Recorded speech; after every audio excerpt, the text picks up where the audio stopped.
There are some stories that don't just scare you while you're listening to them. They stay with you. They follow you into quiet rooms. They come back when the lights are off and your phone is face down and the house is too silent. These are the kinds of stories where nothing jumps out at you all at once. Instead, something slowly starts to feel wrong, and by the time you realize it, you're already too deep to look away. Tonight, I'm going to tell you 3 true stories. These aren't urban legends. They aren't creepypasta. They aren't stories someone made up on the internet for attention. These are real events involving real people who noticed something strange in their lives and tried to explain it away, right up until the moment they realized they couldn't. The first story begins in a quiet town in the Midwest, the kind of place where most people leave their doors unlocked and neighbors recognize each other's cars. In 2014, a 22-year-old college student named Ethan Parker moved back into his childhood home after his father passed away. The house had been in his family for decades. It was old, but familiar. 2 floors, a small basement, and a long, narrow hallway upstairs that connected the bedrooms. Ethan planned to live there alone while finishing his last semester online. He told his friends it would be quiet and cheap and peaceful. For the first few weeks, it was. Then he started hearing things at night. At first, it was easy to ignore. A soft creak in the floorboards, a faint thump upstairs when he was sitting on the couch, the kind of noises every old house makes. Ethan told himself it was just the building settling, or pipes shifting, or wood expanding and contracting. But over time, the sounds became more specific. Footsteps moving slowly down the hallway above him, a door opening and closing when he knew he hadn't touched it. The sound of something being dragged across the floor, late at night, slow and heavy, like a piece of furniture being moved an inch at a time. Still, he tried to be rational. He was stressed.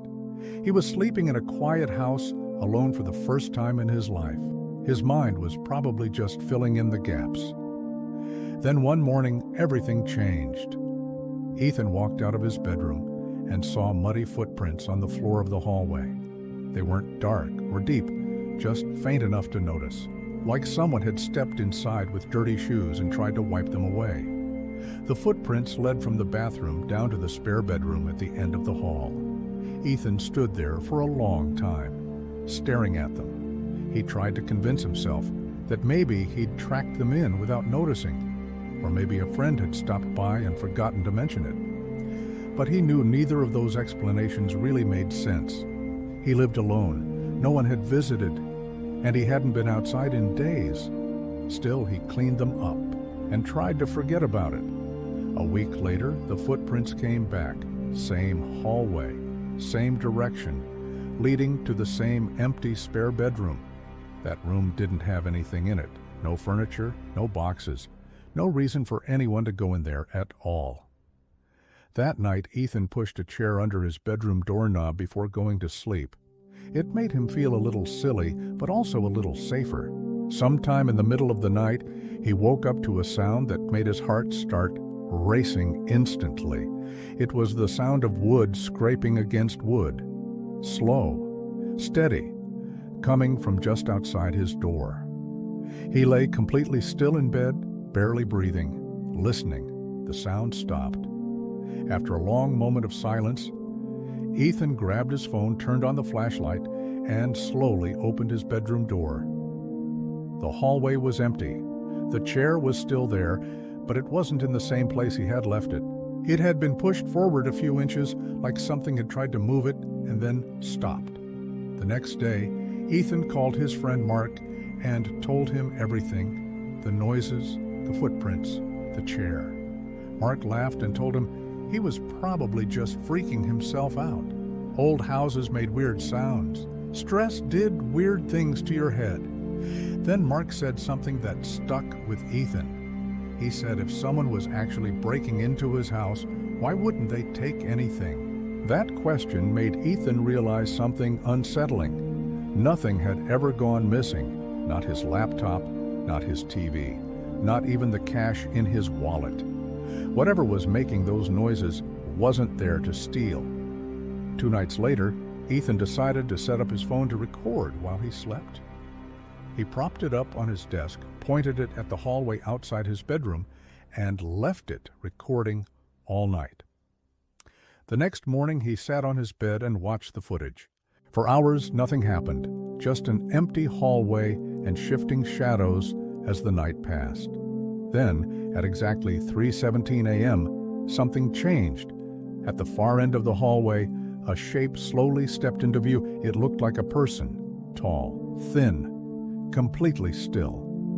The figure didn't walk, it didn't sway, it didn't even seem to breathe. It just stood there, facing the camera for almost 3 minutes. Then slowly, it backed away into the spare bedroom and disappeared. Ethan watched that clip over and over, his hands shaking. He called the police and showed them the video. They searched the house from top to bottom. They checked the basement, the attic, every closet. They found nothing, no signs of forced entry, no sign of anyone living there, no explanation for the footage. One officer suggested it was a trick of the light. Another said it could be a shadow. But Ethan knew what he saw. He didn't sleep in the house that night. He stayed at Mark's place instead. The next day, he went back with Mark to grab some clothes and a few important things. When they got upstairs, the spare bedroom door was open. Inside, the room was empty, just like before, except for one thing. In the middle of the floor were muddy footprints facing out toward the hallway, like whoever had made them had been standing there, watching his bedroom door. Ethan moved out that same day and never went back. 2 months later, the new owners called the police. They said they were hearing footsteps in the hallway at night, and they were finding muddy footprints leading to the spare bedroom. The second story begins on a long, empty stretch of highway in 2018. A couple named Rachel and Tom were driving cross-country to visit family. They had planned everything carefully and shared their route with friends. It was supposed to be a normal road trip. On the third night, just after midnight, they saw a woman standing on the side of the road. She was barefoot and wearing a thin white dress. She wasn't moving. As they got closer, she slowly turned her head and looked directly at them. Her eyes were too wide and her mouth hung open like she was trying to speak but couldn't. Tom slowed down and pulled over, even though Rachel told him they should just call the police and keep driving.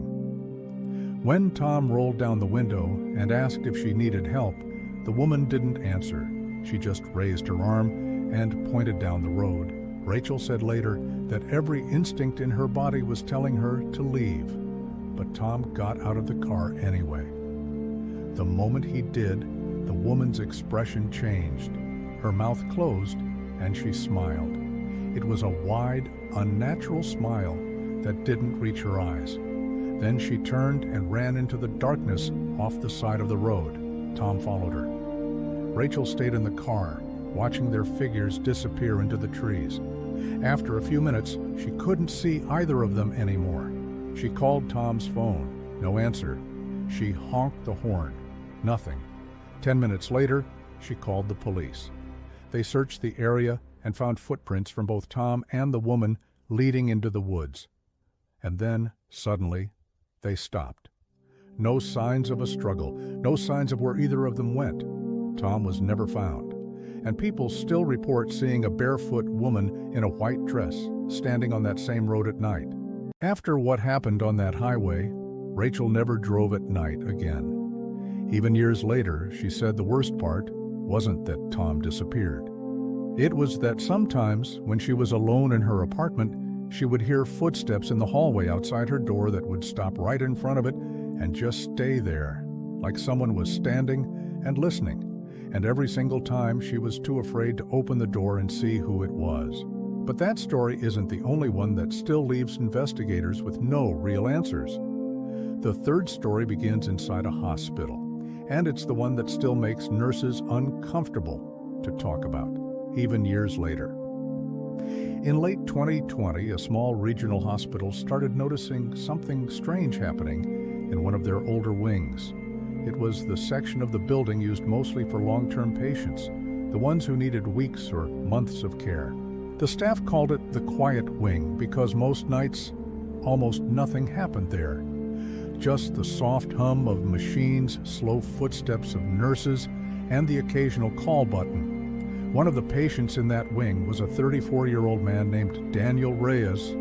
He had been in a serious car accident and suffered multiple fractures along with a head injury. He was stable, but he couldn't walk yet, and he needed to stay under observation. Daniel was awake, alert, and able to talk, but from the very first week, he started telling the nurses that something was wrong in his room. At first, he said he felt like someone was watching him at night. Nurses hear things like that all the time, especially from patients who are on medication or stressed or scared. They checked his vitals, adjusted his meds, and told him everything was fine. But Daniel didn't stop. He said that every night around the same time, he would hear someone breathing near his bed. Slow, quiet breathing, like someone trying not to be noticed. He said when he opened his eyes, he couldn't see anyone, but he could feel the weight of someone standing close to him. One night, a nurse named Claire decided to stay a little longer in his room after her rounds. She sat in the chair near the door and told Daniel she'd to keep an eye on him for a while. They talked quietly. The room was calm. Nothing seemed out of place. At around 2:40 a.m., Daniel suddenly went quiet mid-sentence. Claire asked him what was wrong. He didn't answer right away. He was staring at the corner of the room, his face slowly draining of color. Then he whispered, "It's here." Claire felt a chill run through her, but she forced herself to stay calm. She turned and looked at the corner. There was nothing there. She told Daniel he was safe and that no one was in the room. He shook his head and said, "It's standing behind you." Claire turned around quickly. The room was still empty. She laughed it off a little nervously and told him he was probably having a bad dream while awake. But as she stood there, she noticed something that made her stomach tighten. The curtain near the window was moving, not like it was caught in a breeze. The window was closed. The air was still. The fabric was slowly shifting inward, like something had just brushed past it. Claire didn't say anything. She finished checking Daniel's chart, told him she'd be back later, and left the room. The next morning, Daniel told a different nurse that the thing had come closer during the night. He said he could feel it leaning over his bed. He said he could smell it like something old and damp. 2 nights later, another patient down the hall pressed the call button in a panic. When the nurse arrived, the patient was shaking and pointing at the doorway, saying he had just seen someone standing there, watching him. But when he turned on the light, the hallway was empty. Within a week, 3 different patients in that wing were reporting the same thing: someone standing in their rooms at night, someone breathing near their beds, someone watching. The hospital administration checked the security cameras. The footage showed empty hallways, empty rooms, nothing unusual. Then one night, a nurse named Miguel was doing rounds when he heard a call button from Daniel's room. He walked in and found Daniel sitting upright in bed, sweating and breathing fast. Daniel said, "It's not hiding anymore." Miguel asked him what he meant. Daniel pointed toward the bathroom door inside his room. Miguel looked. The door was slowly swinging open. There was no one there. Miguel stepped inside the bathroom, checked behind the shower curtain, checked the small storage closet. Nothing. When he came back out, Daniel was staring at him with wide eyes. "It was standing right behind you," Daniel said. Miguel felt his skin crawl, but he didn't tell Daniel that. He told him everything was fine and tried to calm him down. That was the last normal conversation anyone had with Daniel. The next morning, a nurse went in to check on him and found him sitting on the edge of his bed, completely silent. When she spoke to him, he didn't respond. When she touched his arm, he flinched like he'd been shocked. Doctors ran tests. Physically, he was fine, but mentally, something had changed. He wouldn't speak. He wouldn't sleep. And every time someone tried to turn off the lights in his room, he would start shaking his head violently and grabbing at their arms like he was begging them not to leave. A week later, Daniel was transferred to a psychiatric facility. The hospital never made a public statement about what happened in that wing, but some of the staff quietly admitted that the report stopped after Daniel left. No more patients saw anything. No more call buttons in the middle of the night. No more complaints about someone watching. But one nurse said that sometimes, when she works late, she still avoids walking past those rooms alone, because once, while she was standing at the end of the hallway, she saw a curtain move in a room that no one had been in for months. Stories like these are disturbing, not because they're loud or dramatic, but because they're quiet. Because the people in them don't realize something is wrong right away.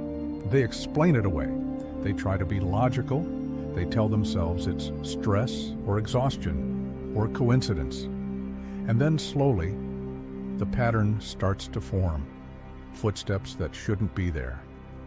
A stranger who leads someone into the dark and never comes back. A presence that no one can see, but everyone can feel. If you're enjoying stories like this, make sure you're subscribed to Mystery Spectrum US, because we dig into real cases that don't always have neat explanations, and some of the most unsettling stories are the ones that never really end. The scariest part about all of this isn't the idea that something strange might exist out there. It's the idea that sometimes people notice it, and sometimes they don't get the chance to tell anyone what they saw.